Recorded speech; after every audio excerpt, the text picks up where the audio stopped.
Sa hindi po nakakaalam ang salamin, pwede kang mag-manifest. Gamitin mo ang salamin upang ma-attract mo na mabilis matupad ang iyong mga pangarap. Kung ikaw ay nangangarap na magkaroon ng pagbabagong buhay, kung ikaw ay nangangarap na yumaman, gamitin ang salamin, magulat ka sa resulta nito.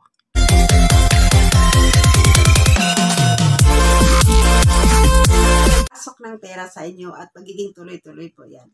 So, hello guys! Welcome back sa ating YouTube channel, Inday 8 Buhay Probinsya, nagbabalik po. So, simple na paraan kung paano i-attract ang swerte. Paano makapag-attract ng swerte kahit ikay natutulog. No? Sa paraan po ito guys, maranasan mo dito yung napakagaan ang pasok ng pera, masaya ka palagi, yun po ang maramdaman mo nito. So, ito pong ibibigay ko sa inyo na ito ay ginagawa ko po ito. And then, napakaganda po ang resulta. Kaya, hindi pwedeng hindi ko po i-share sa inyo, no? Kasi dito po sa ating YouTube, tayo po ay nagtuturo po ng mga pampaswerte.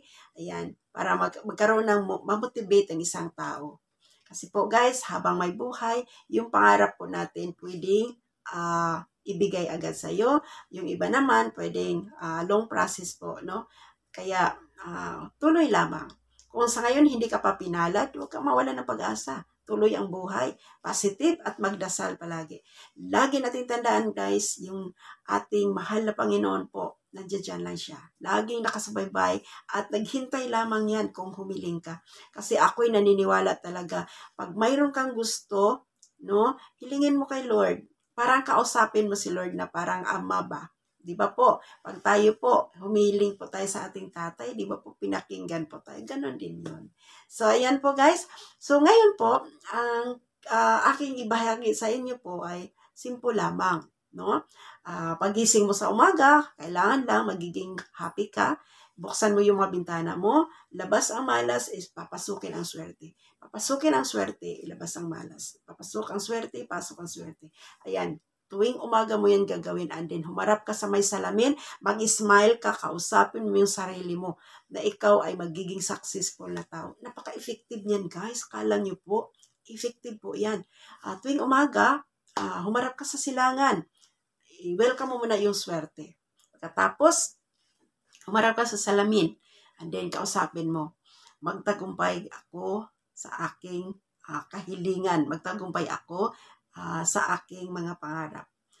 Magiging successful akong businesswoman. Magiging successful akong ina or asawa. Ayan. Magkaroon ako ng happy na pamilya. Kaya kausapin mo ang sarili mo. I-motivate mo yung sarili mo guys. Kailangan mong gawin yan para sa ganung paraan. Kung ikaw ay nakakaranas ng maraming mga problema, magkaroon yan ng solusyon. Kaya simple na paraan guys, gamit ang salamin. Yan, makakatulong po yan sa'yo. Kasi ang salamin po, pag, di ba po, nagsalamin po kayo, nakikita mo yung sarili mo. Kaya, ang salamin ay simbolo po yan na pwedeng matupad ang iyong pangarap basta magtiwala ka lamang. No? Simbolo po siya na ikaw mismo, makikita yung sarili mo kung ano ang gusto mong mangyayari. Kaya guys, gamitin natin ang salamin para tayo po ay magtagumpay. Tuwing umaga mo yan gawin guys, no? Wala naman yan kung ilang araw mo siya gawin, basta tuwing umaga, parang i-exercise mo sa iyong sarili na kausapin mo yung sarili mo na ikaw po ay magtagumpay, no? At talagang magtagumpay ka.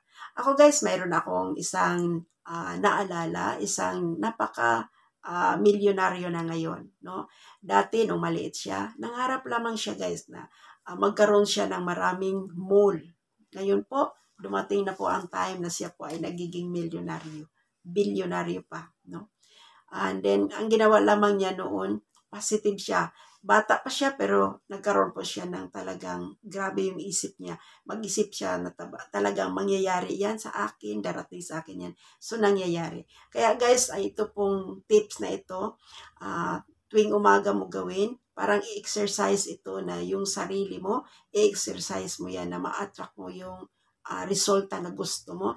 Kaya, kausapin mo yung salamin, kausapin mo yung sarili mo na ikaw, kagaya niyan, ikaw, Cecilia Umahuni, mag-success ka sa iyong career. Magtagumpay ka sa iyong online negosyo. Ganyan. Kasi po, once na ginagawa ninyo po yan, magiging positive yung result niyan. Kaya guys, huwag na kayong magpatumpik-tumpik gamit ang salamin. Pwede kang mag-manifest gamit ang salamin. So, thank you so much guys. God bless everyone.